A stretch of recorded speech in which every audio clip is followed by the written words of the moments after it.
Good Friday morning, guys. My name is Jerry Miller, and welcome to Real Talk, an insider's guide to real estate, life, and the pursuit of happiness, presented by the Yes Realty Partners and Yes Team Realtors. Guys, it is Friday morning and a beautiful day to be alive in Central Virginia.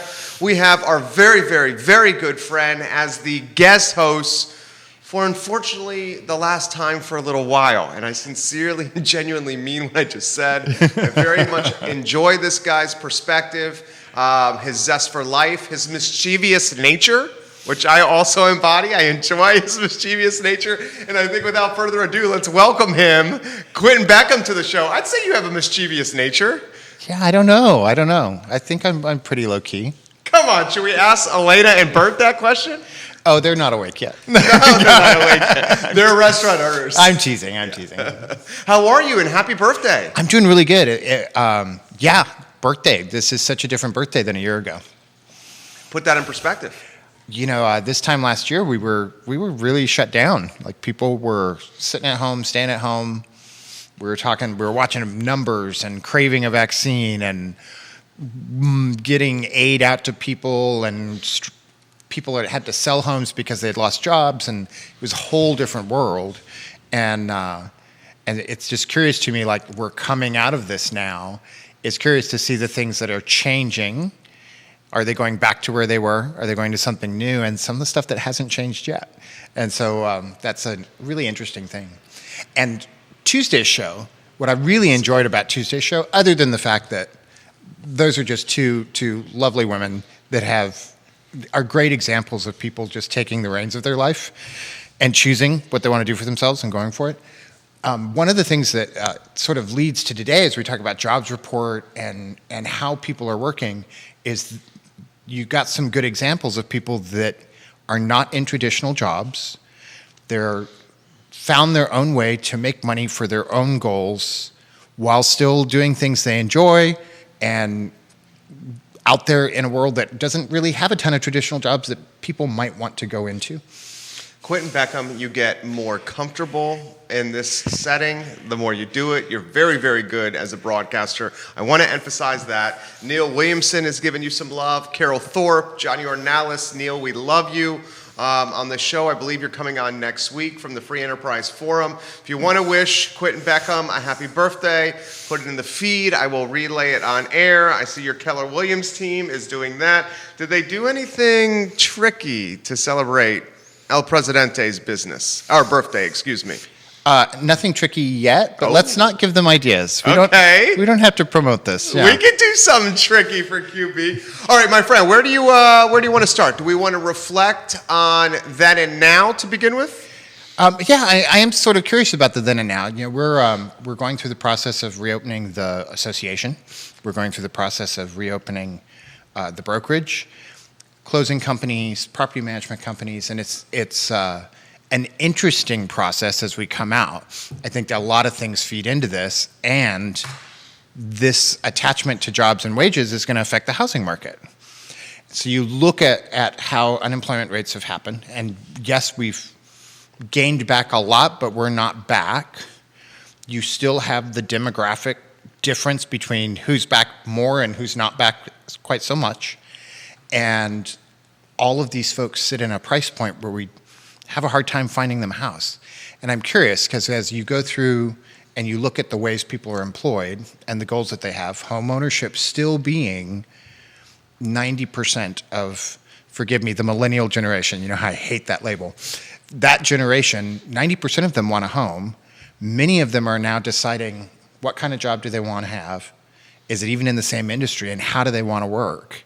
And it's for somebody in my age bracket where there were fun offices and there were less fun offices, but there was always an office.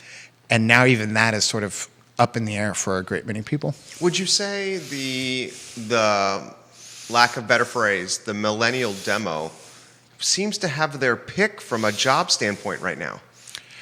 You know, I doubt they would tell you that. Really? Okay. I doubt they would tell you that, because if you think of it as, picking fresh fruit, you got to want the fruit. Okay. I'm with you on this metaphor. So, show me a large bin of really fresh, cheaply priced Brussels sprouts. I don't want one. I think they're the devil's testicles. No matter how you fix them, they taste bad. Devil's And testicles, Judah. I'm completely uninterested. And so I am curious from this generation and this piece of the workforce that is a huge piece of our workforce, what's the fruit they're looking for? And do we actually have a supply? And how are we going to make that better as business owners, as employers, as larger companies? Well, give us the tidbit you threw about the job fair in our pre-production meeting. So, I have a series of things that I read every morning, and one of the interesting anecdotes, and I can't remember what state this was in, but it was a CEO commenting to a news reporter on how 60 companies had come together. They were holding a day-long job fair with 500 jobs to fill, and they had 4 people show up. So, yes, the pick of 500 jobs, but we spread out a buffet that nobody wanted. But is it that? Do you think it's that? So you're a positive guy. So you're basically giving the benefit of the doubt, and you're basically giving the benefit of the doubt for the folks that are basically saying this is a job that we don't want. Is it that, or is it folks choosing to game the system? I think it's a lot of things, but what is it mostly? If you want to really get to the heart of a problem, look at what it is mostly. And it's not mostly people wanting to stay on unemployment. It's not mostly people deciding stocking a grocery shelf or working at Lowe's is beneath them. It's got to be something else. And I'm sure there's somebody that until stimulus runs out and their unemployment check reduces in money, it makes really good financial sense for them to keep doing this. And I don't know that I can fault them for that decision. That a lot of them are in a place where they need to sock this money away because they don't know what's ahead any more than the rest of us do. So can't really fault them for that. You have a component where childcare is still an issue. Mm-hmm. And so you can't have a Monday through Friday job where you're gone and it's not a place where you can bring your child along. So there's still that. And then I think you have others that have just realized the whole point of Tuesday's show was to sort of paint a picture for people to realize that you probably have choices you didn't think you had if you're willing to grit your teeth, work a little bit harder, learn some things you didn't know the first time around, and make a couple mistakes. What do you do? What do you say? What's the conversation? Because many of them are your friends. Restaurant owners, let's go down this road. A lot of my friends too.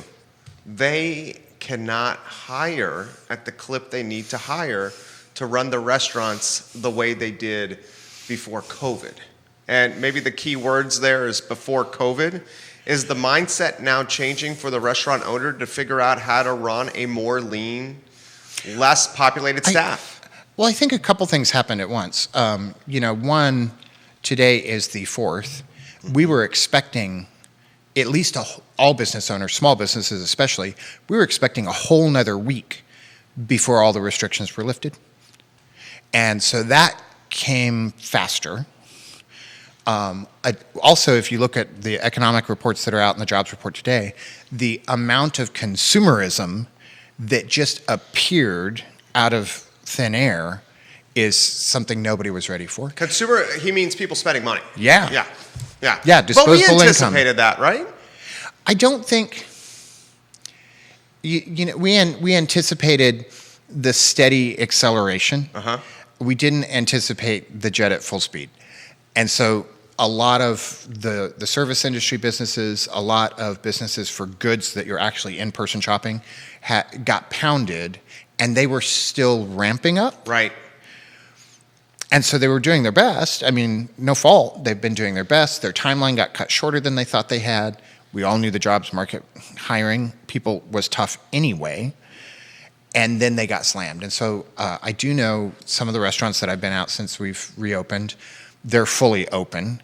And they're warning you that they are not seating all the tables because they don't have staff to serve all the tables. Many of them are doing that. Yeah. And that's smart. Or they have fewer tables available to seat. Even some of the ones that have really great bars and really great bar service, they're not ready to reopen the bar yet. They can't handle a crowd of 15 random people. Sure. With a craft cocktail that takes 10 to 12 minutes to make. And they, while still taking care of 30 tables that have diners with certain expectations. Well, I'm curious of and I have the numbers here, and you are a man who follows macro trends closely, and you have to do that because he owns a number of businesses. Closely might be an exaggeration. Well, you do it. You do it. More so than most, I'll give you that. Non-farm payrolls increased by 559,000 in May. It is slightly below the estimate of 671,000. However, here's the good news. The unemployment rate fell to 5.8%, slightly better than the expected, and below April's 6.1%. So in a nutshell, and I'll get out of your way here, more people getting back to work. There are more people getting back to work. It's still, the last month's jobs report was sort of dismal. This is still lackluster. I think the word you used beforehand, lukewarm. Yeah. And unemployment for every demographic is still above pre-pandemic levels. So yes, we have people re-entering the workforce, and there are going to be those that their job stalled and it's just open again, and they're happy and they just slide right back in. But if we have that number of jobs that got filled, and you say statistically speaking, there's the 4 people showing up to the 500 job fair, how many of those jobs or positions are open without somebody filling them? Because when we talk about that number you just gave, that's new payroll, new salary. Right. So we don't really have a good clue of how much could be there if everybody took the job that was offered. How about how many of these jobs have been cannibalized by digital, Zoom, virtual, and these innovations? I have no idea. You think about that, though? I don't even know how I begin to track it. I do think what we're seeing is a shift in how people work, and you're seeing a large populace decide what is worth what. If you don't have to commute, if you don't have to have the car, if you don't have to pay for childcare, the kind of job you have is a little bit more flexible than if you have to pay for all those things and you have that margin off the top. I think we've had people in jobs, we were talking about bar managers as an example earlier. We were talking about people that might have jobs where they're 4 and 5 nights a week, gone from 3 to midnight. Right. Well, they've just had a year to not do that, and to have a break that they might have not taken on their own to just evaluate life. But let's suppose they've had a year to just not do that. Maybe that feels pretty good. Maybe they are looking at what the trade-offs are and making a decision about that. And I don't know that any of us know that right now. It is something that we have to let play out and see and move forward. And I'm interested to see even my internal struggle with how to embrace this and not to embrace this with the businesses that we own and that other people run with me. And, agents, all of my agents work from home and from a coffee shop and from the brokerage. Yeah, from an ISP. And in other people's houses. They work all over the place. Yeah. So for them, I'm not sure it's been that big of a difference now that they've adjusted to virtual open houses. Virtual open like houses, that. which we're seeing real open houses come back. Yeah. But, before the pandemic, totally mobile. After the pandemic, even more mobile. So for them, it's just dialing that up. But the people that work in the brokerage, the people that work in our closing company, we have to find that balance between, we're service industries, all of those. We have to find that balance between somebody walking through our door and seeing a happy human and pressures that are on our staff in terms of childcare, in terms of just being able to navigate the world as it exists today, because all the rules either have changed or we don't know what they're going to be. Nikki Chambliss is watching. Hey, Nikki. Nikki, the beautiful, dynamic Nikki Chambliss, the businesswoman. Hello. He said that you and Deandra were going to be super, super impressive, amazing on the show, and you exceeded expectations. Question for you from Kevin Higgins. This is a good question. He says, doesn't the national unemployment appeals and other paperwork impact the 5.8% unemployment rate? Virginia unemployment processing is ranked worst in the country. Do you fellas trust the 5.8%? I think you have to look at it as less of a hard number and look at the trends. So I get what you're saying, that the unemployment is greater than the number that tracks because the data coming in is a lag because of that delay in the pipeline being tight. We know it's improving. We know it's improving at a good clip. And we know it's probably not as good as we think it is. You have had some of that unemployment number go down because people have left the workforce entirely. Right. They have retired. They've stopped seeking a job. And how you capture all of that is almost impossible. It would require magic and crystal balls. And I think in the car I've got live chicken and some salt. We could try it. And devil's testicles. Yeah. No, didn't buy those. Keith Smith, you are watching. He says, yes, there is an international Brussels sprout association. And he also says, happy birthday Thank to you, my Keith. dear friend, Quinton Beckham. And I hope that you and Yona had a lovely vacation. Some of the things you posted in the pictures I saw, it does look beautiful. Yeah, it looks absolutely beautiful. I mean, and Keith, we can't wait to see you, pal. You're sincerely missed over here. This is Neil Williamson. We'll get to this comment. Neil Williamson, this is a good one. This is an interesting one on Twitter from Lauren. She says, Jerry, can you ask Quinton if agents picked up during the pandemic? Did we see some of the restaurant folks go to businesses like becoming a realtor? Did it uptick? People joining the association? I don't know that it upticked, but it didn't slow down. So the pace might not have increased, but most of us went into the pandemic expecting a drop-off of realtors, and that did not happen. Understanding, I think there's 1.4 million realtors. Lee had that number. 1.4 million realtors across the country. Many of them do not sell. So let's remember that. So there's emeritus where they've retired at this point, but they still show up. They've made lots of friends and they want to maintain that connection. There's people like me that work with agents that sell, but do I sell stuff? Probably not in the grand scheme of things. And then you have others that hold licenses that are assistants. So 1.4 is a inflated, broad number, but we still have had more realtors joining the association than anything we planned for, and what we planned was to see people leave. So the short answer to your question is probably.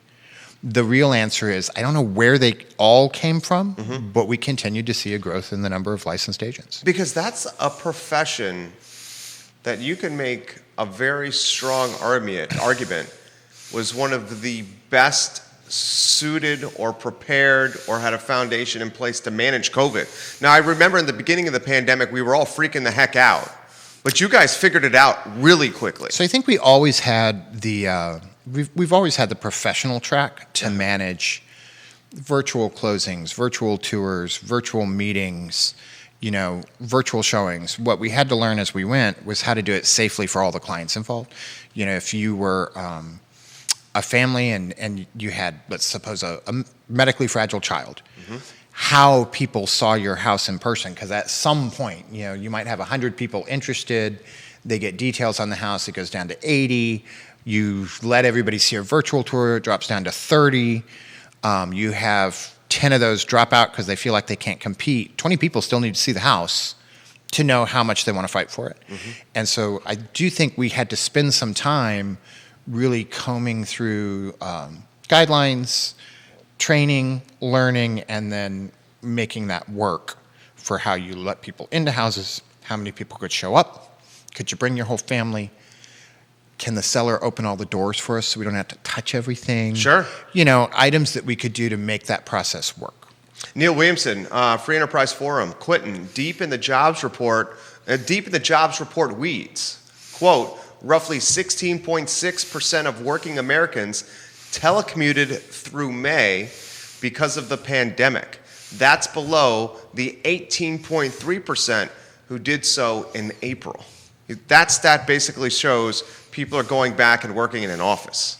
So a lot of people are returning to an office, and I think the last number I saw in terms of virtual work in the same field, same industry, same job that is new, they're expecting the total, when you combine that with stuff that's always been virtual, to be somewhere around 20%, one out of 5 jobs. And a lot of that, I think, is going to be a matter of how those businesses operate. You know, one of the things, as I talk about the brokerage, one of the things that I think about, agents do work everywhere, and they're driving around. And if they pass by our brokerage and they think, ooh, I need to stop and print something, and then they walk in and they go, oh, I've got this piece of paper I need to do with person X and this thing with person Y. I'm going to do it while I'm here, and person X isn't there, their perception of our service drops. I'm not saying they're unkind. This is how the world works.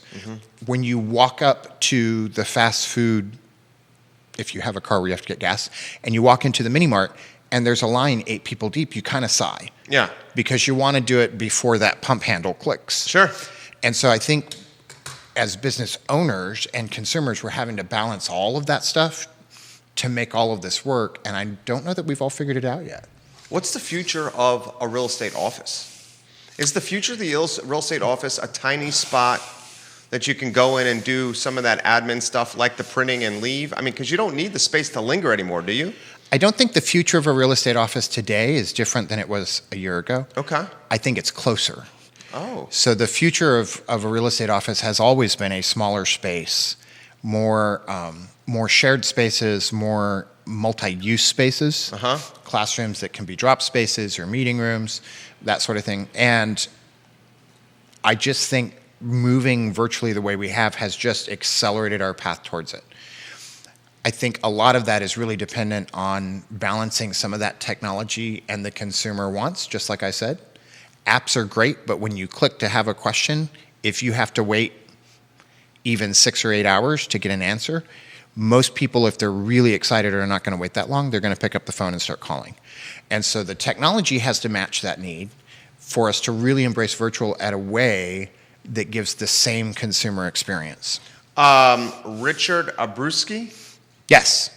Am I saying Richard? Richard, I'm sorry I'm messing up. If I'm messing up here. Richard's known me for a long time, and it makes me anxious a little bit. That He's leaving a comment. Yeah, that makes me nervous. Another year older and wiser. Happy belated birthday, Quinn. Thank you, Richard. Where's he watching? He is, I don't know where he's at right now, but he's generally in Sacramento area. Well, Richard, we appreciate that comment. It says Sacramento on his Facebook profile. If you want to wish Quinton a happy birthday, put this in the feed. This is an interesting question. So, do you think this market will continue at its breakneck pace, or do we see any cooling at all on the horizon? Well, we're seeing some of the number of sales we're adding drop off percentage-wise. You know, we've got new listings coming on, certainly here locally, because we're in the time of year where contracts change and people just have to move. So you have had some new inventory come onto the market at a little bit better pace, but you still have a buyer demand that has not dropped off. I think at some point, you have to see the sales drop off because we've burnt through so much inventory in the last year. There's nothing left. That the number of houses coming on the market in comparison to what we would expect is just insufficient. I think you've seen some buyers go, ooh, not for me right now. And they've decided to sit it out and let things cool off. And some of those buyers are also sellers. And some of those sellers want to buy in a similar area to where they live right now. They just want to switch up the house. So everything that works in their favor on the sale of their house then works against them when they go to buy. And they've decided to just not enter that fray. So I do think you're going to see this. There's still blood in the water, but it's not the feeding frenzy that it was over the last 8 or 9 months. We're still seeing great prices on houses and great value in houses. And I think what makes me interested in the change of how we work is because if we do shift more dramatically towards work from home, what makes a house valuable changes. Oh, no doubt. You know, if you look at searches on Google for things like acreage, searches for acreage in terms of homes was 250% higher in the last 12 months than it was in the 12 months preceding. And so suddenly it wasn't just, you know, I want this great bedroom and this perfectly redone bathroom and a redone kitchen with an open floor plan, which people still want. It's that I want that, and I'm expecting for more of my activities to be at house and I want some space around me. You think the trend's going to continue? I mean, Neil makes the point. It looks like from the stats, people are going back into the office again. I think that's going to continue. It's just a matter of if pre-pandemic that was 85% of everybody, is post-pandemic going to be 78% of everybody? And that 8% can be a big difference in a limited inventory housing market. Sure. Well said. Well said. Keith, the distinguished gentleman's got something for us. He says if history is an indicator, in the recent housing crash of 2008-9, the drywall carpenter worker took a job at Walmart distribution center or other jobs like that instead of sucking in drywall dust or being outside in the heat and cold. They received full benefits to go to retirement. Why would they go back to working drywall or carpenter or on the job site? He says, I see the same thing happening in the restaurant sector, but what does Quinton think? You've addressed some of that. Yeah, I think that we've been forced into a place where we had to measure and weigh our options. I hope people have realized they have more options than they think they do, and I'm curious to see what they do with it. I certainly think that you're going to have in-person office jobs that fill. I think you're going to have people that return to the kinds of jobs they had before. You're also going to have people move around. And we just don't know quite where all of that median is going to shift yet. Johnny Ornalis, thank you for sharing the show. We appreciate and love you. Johnny Ornalis on this program, the owner of El Mariachi in Guadalajara, JPA. Interesting question for you here. Jamie Turner says, another data point for Quinton. Apple released some information regarding their employees going back to office 3 days a week starting in September and 2 weeks a year at the employee's choice, fully remote. So that's a data point that's backing up what you're saying, this hybrid situation. Twitter and some of these tech firms are saying folks can work from home as long as they want, although they are saying they're going to adjust salaries based on cost of living of where you're working from. So Jamie Turner, Orange County's finest, he says another data point from Apple, employees back to office 3 days a week starting in September and 2 weeks a year, fully remote. So certainly there are jobs that lend themselves to being remote. Yeah, so many. So I think of UVA and, space and buildings and the fact that, we're in the actual city of Charlottesville is this really tiny footprint with a border like it was drawn by a drunken blind goat in the middle of a moonless night. But it's small, and we're talking about housing a lot. What if, do medical transcriptionists that listen to recordings and type them in and turn them into what becomes your documented medical record, how many of those exist at UVA? Do they have to come into an office to do that job? No. Absolutely not. Yeah. So I think there's jobs that are really, at least, I'm not a medical transcriptionist and I don't run one of those departments. So if you're out there going, you're so wrong, you could totally be right. I'm not an expert. You were in the medicine field at one time. I'm picking this out of a hat. I think there are jobs that really lend themselves to work from home. I think that there can be a really big advantage for large companies and institutions to let that happen because so much of our cost is in the building and the electricity and running the stuff. And if our staff can be happier doing the jobs that are easily identifiable as that, totally, let's let it go. The human interaction jobs, I think we're getting people coming back because we're also sick of Zoom. Like after the last pandemic, I'm astonished there's even a dozen people that watch us do this. Dude, I'm sick of Zoom. because we've had so many of our interactions have been virtual. Right. And I think a lot of people are just tired of it. And they just want to, even the introverts, hi, Nikki, even the introverts are Nikki, you're an introvert? She's an introvert. I would never have guessed that, Nikki. At least I'm saying you're an introvert. I think you're a social introvert, but you're... She's watching. Even introverts are wanting to spend time with friends and family. I think we figured out ways to do portions of that during the pandemic as we established our circles. And so I am curious, like, we're sick of Zoom. Some of the jobs really require a relationship-oriented personal touch. Let's have a face-to-face interaction back and forth. Even when we talk about sitting here, this is so much different than when we had this same conversation on Zoom. Kathy Ursick. Urick. Thank you for that correction. Kathy Urick says hello, and she's giving you the heart emoji. She says, I hate Zoom. I see the value of it even as I say this, but I hate Zoom. Kathy, we enjoy when you watch the program. Lennox says on Twitter, please highlight in your jobs report discussion women and how they're being marginalized in this new workforce environment post-COVID.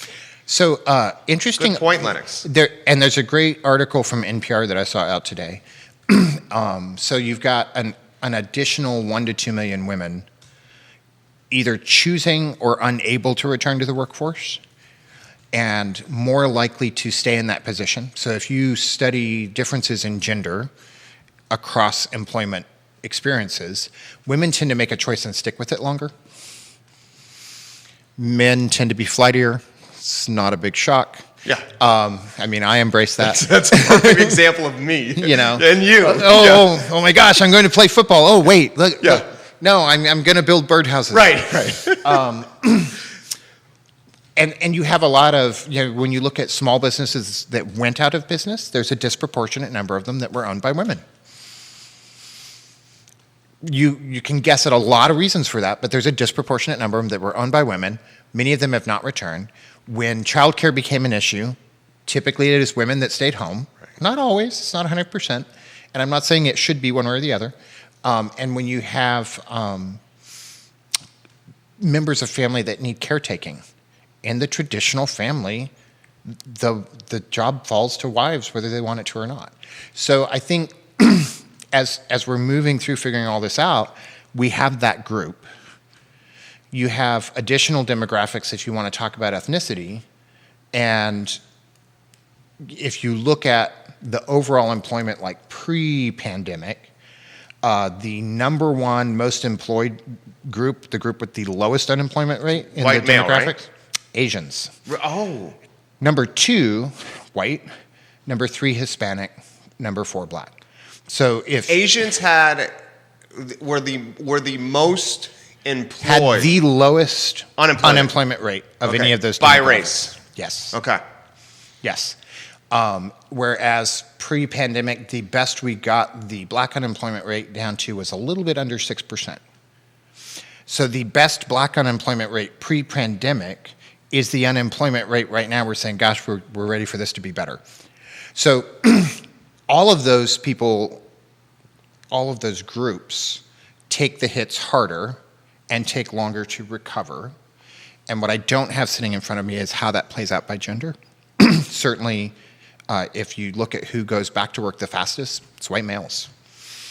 You can see it in all the trends. So some of that is based on tradition, some of that's based on family structure.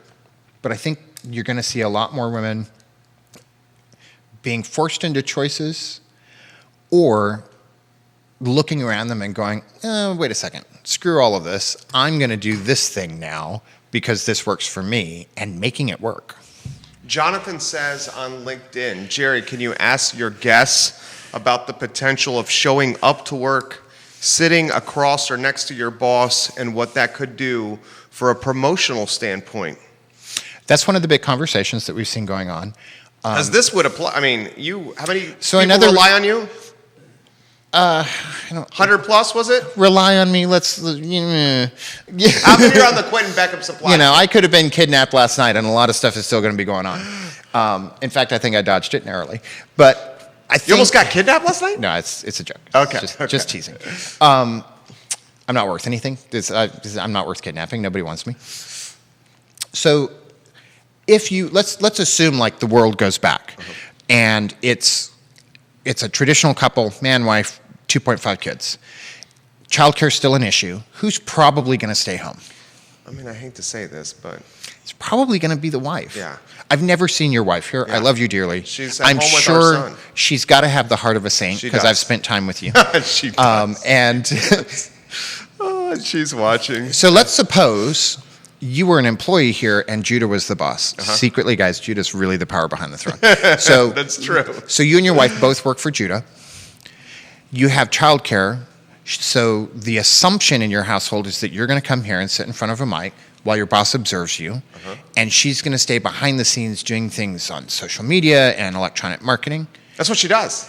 So, who's Judah more likely to think is valuable and does a great job is the argument. That's the heart of the argument we're getting to. Is it the person you see all the time because you're going to have people in the building that say nice things about you, and that doesn't mean your wife is less nice. In fact, we've all decided she's probably more nice. She's way more nice. Nicer, I guess. But you have this in-person marketing advantage to your boss that the work-from-home person does not. So one of the other things that's sort of being gone through and processed is women out of the workplace at a disproportionate share, businesses closed, more of them more likely to be pressured into doing all virtual or to choose and want to do all virtual. Does that mean that the job they enter next month that's all virtual is the same job they're going to have a year from now, while men doing the same job or people with different options Going to stay all virtual. go to the office and do the same job. Right. And then get promoted because they are seen to do a good job. Okay, so I'm 100% with you. So in the last 5 minutes, we've learned that the white male is the one that's going to work the fastest right now.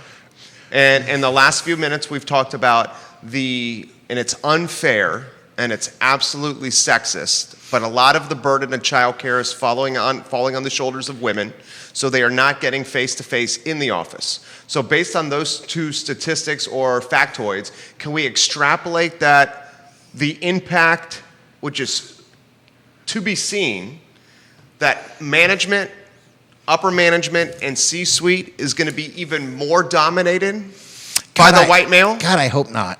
Because it's pretty damn dominated right now. I hope not. Because every study says that when you put somebody that looks like me and you let us steer the ship all by ourselves with you hire folks that look like us? The company just doesn't do as well as if you have a diverse cross-section of people. If a board of directors is gender diverse, that company survives more ups and downturns. It tends to have longer retention for employees and I forget, it's a Harvard business study that they did, have somewhere in the 10 to 15% range better profits, better revenues. If you take that same board and now you diversify across races and across ethnicities, you get an additional bump on top of that.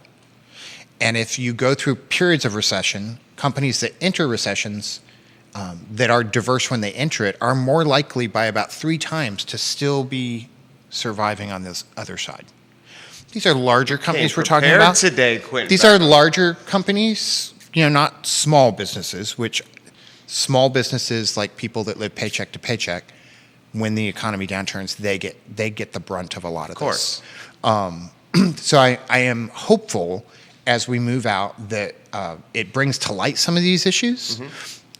We're having conversations now about race in the city and across the country that probably nobody would have had 2 years ago.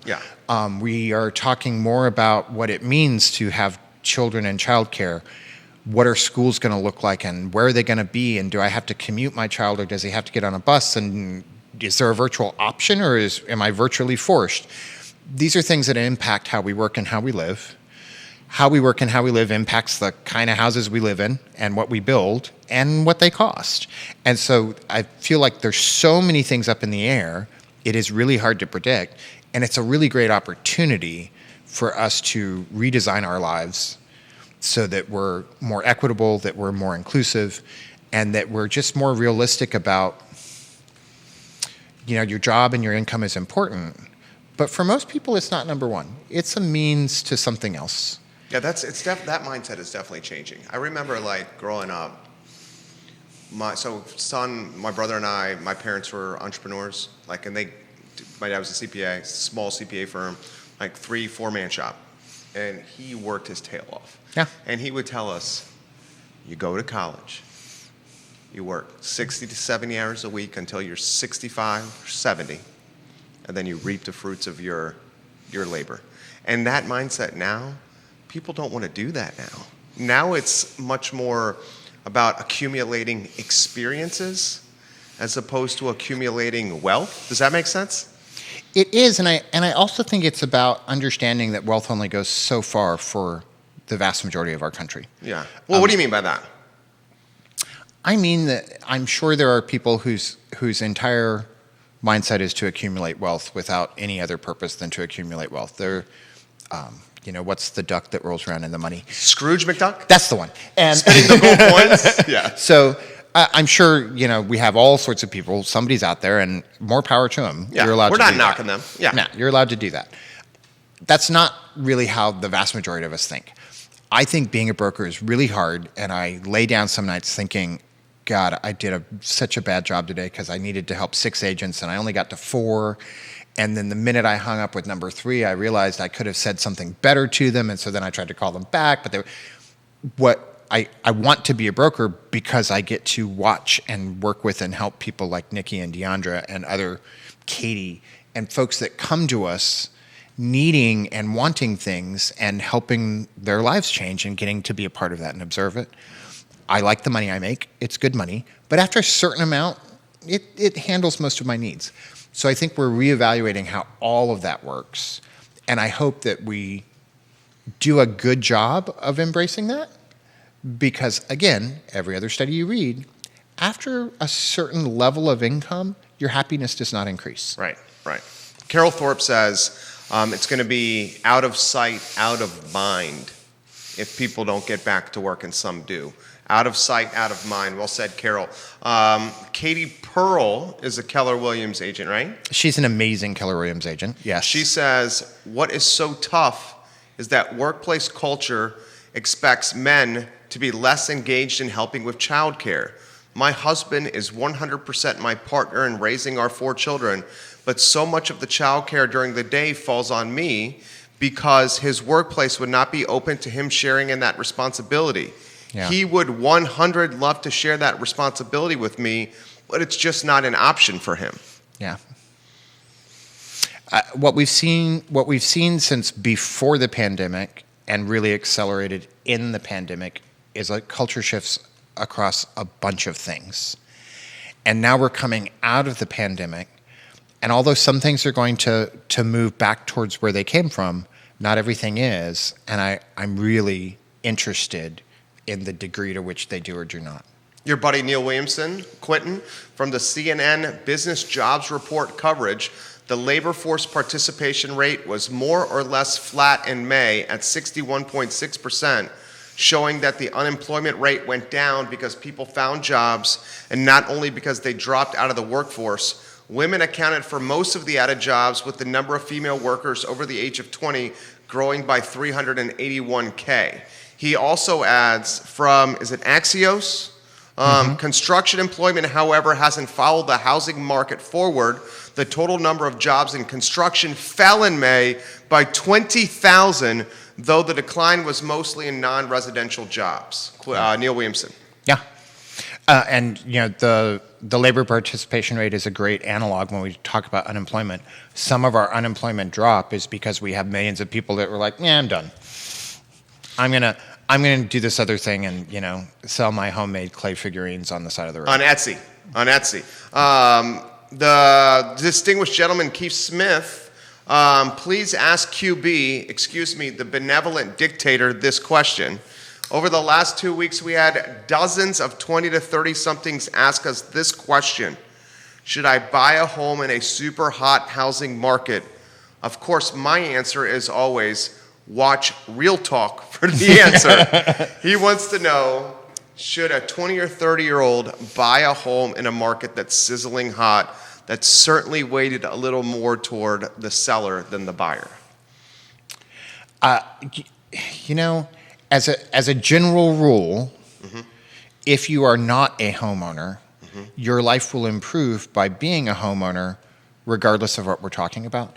We don't have $500,000, 1,800 square foot houses on the market that sell without it having an impact on 2-bedroom rental prices. So wait, explain that again. You have to live somewhere. Okay. Nikki's going to live out of her car. That's her plan B. Yeah. But Nikki, that was so courageous, impressive what you said. But if she's willing to do that, you see why she's successful. But for most people, that's plan C or D. Right. Plan X, Y, Z, Quinton Beckham. So if there's so much demand for houses that the price is going up, then there's demand for apartments too. Those prices are going up, and we've had this whole conversation with Deandra. What are you doing when you're paying rent?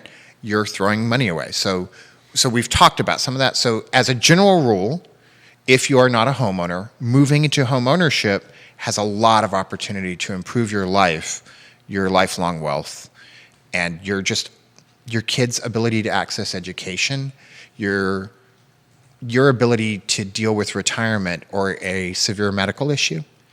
And I want to talk about equity on that note before we finish this. Sure. So as a general rule, he's part of Yes Realty Partners. Keith's answer is going to be yes, because all things being equal, if you're not a homeowner, being a homeowner is better. Well, and on top of that, you're fixing your overhead. Unless it's an adjustable rate mortgage. You're taking on some maintenance costs. There's things, but the general rule is yes, mortgage rates are really low. Yes, housing prices are high, but you're still going to pay less over 3 years, 5 years, 10 years, and be building equity into something that maintains and keeps value. So it's a better answer. Your individual yes or no, you really need to sit down with somebody and somebody who's smart, who's interested in your well-being, and have a really good conversation about your individual yes or no. Yes, Realty Partners. Yes, Realty Partners over Yes. here. But you say the house is not a commodity, though. You're adamant about that. I think when you treat your personal home as a commodity, you are setting yourself up for bad things to happen. Explain that. There is no reason to treat your personal home as a commodity any more than there is to treat an apartment as a commodity. It's just not possible. You're not going to sign a lease on a $1,200 a month apartment that lets you sublet and then work to sublet it for $1,800 to somebody else and then move on and sign the next lease. That's a good comparison. So I don't know why you would do that with your personal home.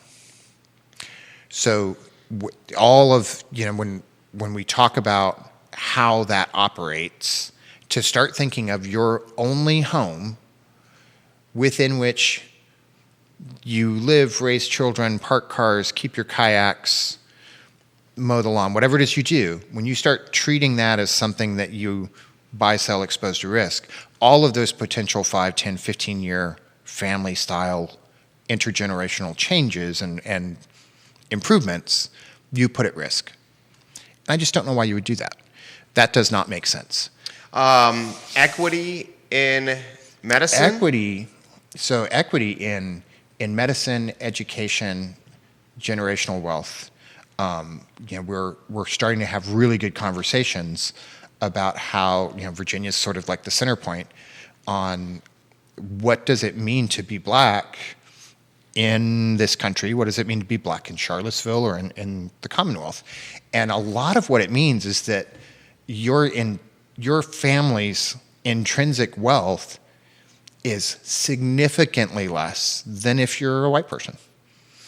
And a lot of that has to do with home ownership. I think why we in real estate are central to this conversation, whether we're lenders, FHA, Fannie Mae, the government, realtors, no matter who you are in this, I think you're central to this conversation because a lot of families who were white, that just because of how the country made it easier to be white and own land, you had opportunities for education for your children that then could build on that wealth. You had opportunity to pass on the land and home ownership. You had opportunity to deal with medical crises without going into debt that has a high cost. You just sort of had a safety net that, because of how the laws operated for generations, decades, and hundreds of years prior to me, prior to anybody sitting here, if you were black, you just didn't have access to that. I don't remember the exact numbers, but if you are black and you make $65,000 a year income, your intrinsic wealth, the money that's sort of setting aside and percolating for all of the things that might come up outside of your monthly bills, is about $14,000. If you are white and you make $24,000 a year, your intrinsic wealth is about $18,000. And so I think one of the things that is an important piece of all of our conversations towards equity, there's a reason why when the job market falls out, if you are in a position where you are Hispanic or Black, your unemployment rate jumps up faster and higher and recovers slower. And a lot of that has to do with housing, where you're allowed to live, how the jobs exist in the places you live, and who owned houses for the generation before you and the generation before them and the generation before them. But how do you fix that? Take this market. How do you fix that in a market like this that is so freaking popular that people are moving to and scooping up the inventory? How do we keep this? Well, the first thing you do is you have to be honest about it. So the very first thing is we have to agree that, this is a problem. Okay, we agree. We're talking about it. The next step. The second thing you have to do is you have to have people that are people in positions of power or influence, whether that's people on Facebook shows, whether it's small business owners or large business owners or elected officials, that recognize that, did I create any of these laws? No. That doesn't absolve me from responsibility. Okay. This is my country. This is my community. These are my neighbors and my friends. And I still have a responsibility to try and make forward motion on this, whether I feel like I was a racist yesterday or I was an anti-racist yesterday, it doesn't matter. I'm still responsible to do it. And so I think step one, be honest. Step two, really kind of accept the fact that we're responsible to be a part of the solution and to work towards it, even when we don't know what it is. And if I think of the number of times in my own life, and I'm probably the low end of the curve, I think people dealing with just the normal routines of moving from childhood to teenagehood to adulthood probably did a much better job than I did. But I can't think of the number of days I woke up not knowing how I was going to make it through the next 72 hours for whatever reason. Like, it just felt overwhelming, and yet here I am. So I don't want us to be afraid of the depth of the problem. It really is huge. I don't know that it's anything that you're going to get a group of people to sit at a table and over the course of 4 weeks be like, oh, here's the plan, we fixed it. Now everybody just has to do that. And I think we have to let go of the idea that more for you means less for me. It's not really one pie. We like to think that, but it's not really one pie. So I think we have an obligation to do this. I think we have a responsibility to do it. And I think there's just really clear history in we, the country, created this issue. And so I think we, the country, have a responsibility to work towards fixing it. Are we going to undo and change everything overnight? Nah, we're not. Your wife's not suddenly going to be at a job while you sit home and take care of the babies. But you've just had the conversation. She might next week be like, you know what? It's your turn, buddy. And if you don't believe me, let me replay this Facebook show you did. Yeah. I think we had that conversation this morning. Are you talking to my wife? Are you talking to my wife? Shh. I think we need to make those steps and we have to work towards it. And it's gonna take government help because the problem's too big for just individuals to fix the whole problem. We do make those barriers better every day in how we respond, how we act, and what we do. Michelle Bibb says, Jerry asked Quinton what he thinks UVA's role is in all of this. Oh, gosh. Good question, Michelle Bibb. That's a whole nother show. Because I think when we talk about responsibility, one, I know many, many smart people that are working very, very hard at UVA on this. I think they've developed whole centers around it. They've got professors, and they have done a lot of work in what we call step one and step two that we just talked about, in being honest about things and starting to just not spin history, but let history be history. Let's just look at the facts. I think they've done a really good job in trying to work towards accepting responsibility. And I think that much like our government, they're a very large institution, and turning that ship Takes in time. ways that are hugely noticeable are going to take some time. But I do think they have a great opportunity to be a force that is positive. Probably the biggest force. They're a huge employer. They have a Own huge a ton of land. They own a ton of land. They have a huge impact on housing. And I know that they are participating in plans with CVille and the surrounding areas as to how to make that better. Michelle Bibb follows with this. One way they can start is by asking more of the underclassmen, I'm talking second and third years, to live on grounds and not housing that could go to us in the workforce that are just trying to pay our rent and meet our bills. I don't disagree. I don't know that it's as simple as making that decision. There's a lot of things over time. One, I'm not an expert in all the interplays between UVA and how its Keith operations is watching. work. He says, a week from today, Sean Tubbs and Neil Williamson will tackle this exact subject. Yep. And they are much smarter about this. And so, Michelle, tune in a week from today and ask them questions. You'll get better, more informed answers. But there's also CVille Plans Together. You have an opportunity to participate in these processes. UVA is inviting community members to participate. And I do think we didn't get here in one decision. We got here in 1,000 decisions and hundreds of years. We're not going to escape this in a single decision in a single meeting, but we need to be honest, we need to be responsible, and we need to take the steps that we can take, whether they are run, walk, or crawl style steps. Do you think even asking the second years to live on grounds would have a big impact in Charlottesville? May that be an extra 3,000 beds available to locals? The majority of rentals are not students in the city. The majority of rentals in the city of Charlottesville are not UVA students. The last time I looked it up, and this is old and from my memory, which is even older today than it was yesterday. Literally. Yeah. The last time I looked, it was 23% of rentals Really? were student. There. So now, 25, roughly a quarter? Well, now what it doesn't count is houses that are owned by families. By the parents that are renting to students. Their kids. That are housing 4 or 5 kids. And there's really good arguments on both sides of the coin about how that does have a better impact in total for the community. How so? Because you've now taken a group of kids that would probably occupy more total square footage in separate rental units. Understood. And you've grouped them into a place. Aggregated them, yeah. With their friends under a roof. Yeah. So there's arguments both ways. And what's the con? What's the con? Yeah, the con argument. You could have a local family living in that house. Right. I mean, that's always going to be the con. I don't know that it's as simple as that. And so I think we do need these folks coming together, having those conversations. And I really think you should ask Neil, Michelle, ask Neil next week, because he knows so much more about this than I do. A week from Friday, Michelle. These were good questions that got us thinking. How many, this is just spitballing, how many of the rentals in the city are owned by major corporations? No idea. Because I would think, I think you have to separate large apartment complexes out when we say that. Okay. So you're saying like an Eagles Landing? Eagles Landing, Oxford Hills, City Walk, you yeah.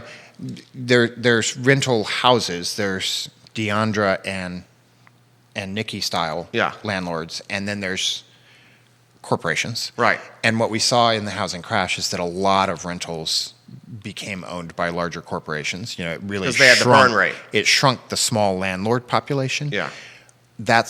We're pushing back against that, and we'll see how that goes post-pandemic. We will see how that goes. Neil Williamson is ready for Friday. He's going to be there with Sean Tubbs. I see that they are watching. Keith Smith has put a UVA roundtable together on Real Talk. So what do you think? We're in the summer here. We're in June. I can't believe I'm saying this. We have 6 months and change left of 2021, which is shocking. How do you see the rest of the 6 and change playing out? I think we have an opportunity to do some really amazing things. You know, for a lot of people, a lot of businesses, a lot of programs, the pandemic came and it just shattered their world, and it just broke apart everything that they depended on. And the one advantage to that as a community is, as we walk forward, we only have to pick up the pieces we like. And so I think Well said. I think in the midst of this, we need to do some sifting as we are ramping back up to whatever our new economy is going to be. I think we need to do some sorting as we decide what was valuable and what was fair sometimes, and let's build a better jar as we move forward, or do something better, because it's been busted, a lot of it. A lot of it hasn't, but a lot of it's been busted, and this gives us opportunity for great change. Nancy Farrell.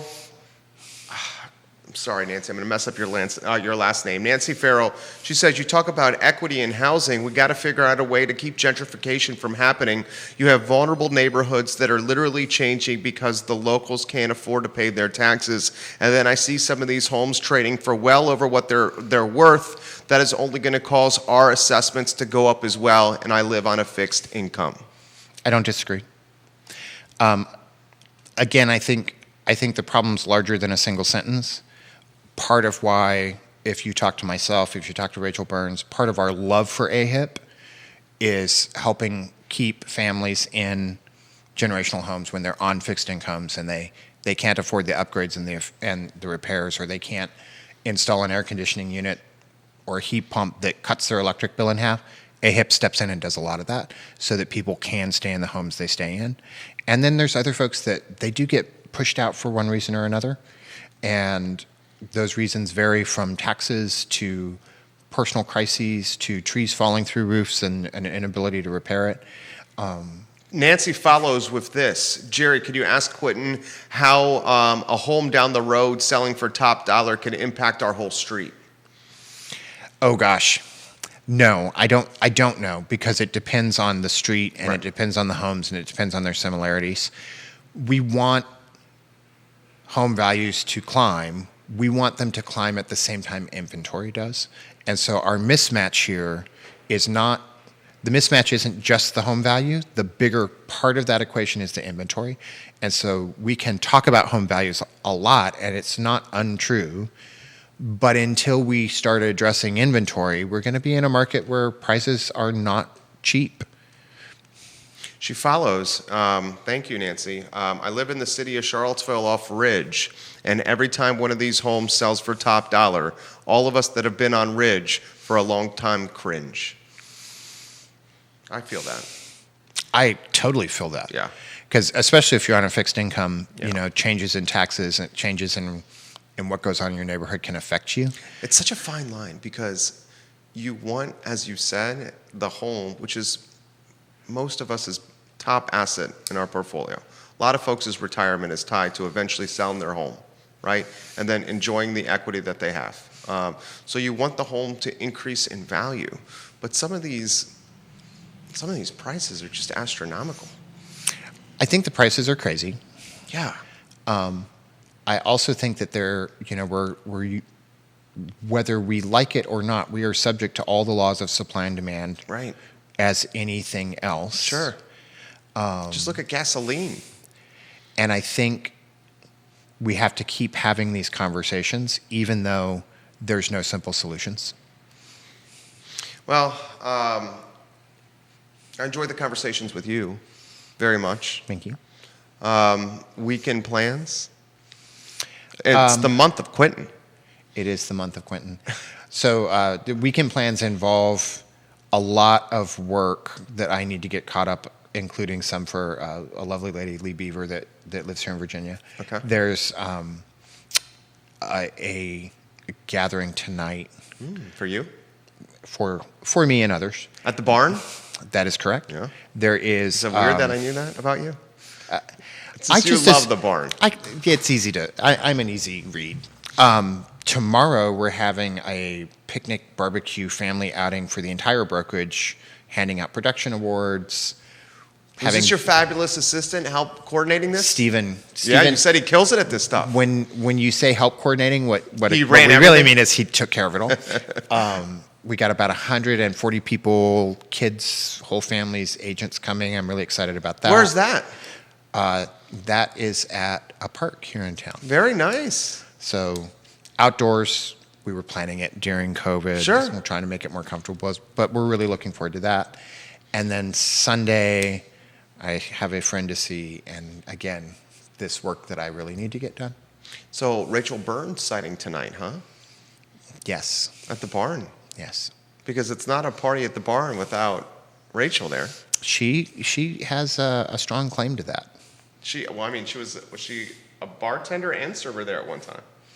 I believe that she was a child there while her dad played music Oh, really? Pat? in the barn. Yeah. I'm a big Rachel Burns fan. Please someone tag Rachel if she's not watching. I think we both are huge Rachel Burns fans. I love Rachel. My friend, this has been a magical 4 shows. The most fun one was the one with Lee and Elena, and you and I were two truths and a dare. My most favorite, however, was the round table with Nikki and Deandra. I love that show. And he put a show together that shows anyone, if they put their mind to it, can be a landlord without needing deep pockets. And I enjoyed that roundtable so much, we're welcoming Deandra back to the show. In fact, you should come that day. You have to invite me. You're so freaking busy. Well, I'm going to send you the details before I forget. I would love to have you for that roundtable as well. Would you do that if you have the schedule available? If I can make it work, yes. You can make it work. Okay. Well, guys, that's the show. He's Quinton Beckham. This program is presented by Yes Realty Partners and the Yes Team Realtors, 2 trusted brands and names in the game. Quinton Beckham, the current president of CAR, and Kathleen Matthews says Deandra is amazing. She is amazing. She is amazing. Like, she was so amazingly dynamic. I was like inspired by her. We will see you guys on Tuesday with Real Talk with Keith Smith back in the seat, fresh from the islands. He's going to be sun-kissed. Yes. Fresh from the islands, Keith and Jonas Smith. We are grateful for you watching. If you have any questions that we didn't get to, we can archive them. And Ms. Bibb, I would encourage you to watch the show a week from Friday for those University of Virginia questions, which we will tackle with Neil Williamson and Sean Tubbs. Thank you for joining us this Friday morning. Take care, guys. Thank you. Very nicely done. Sorry.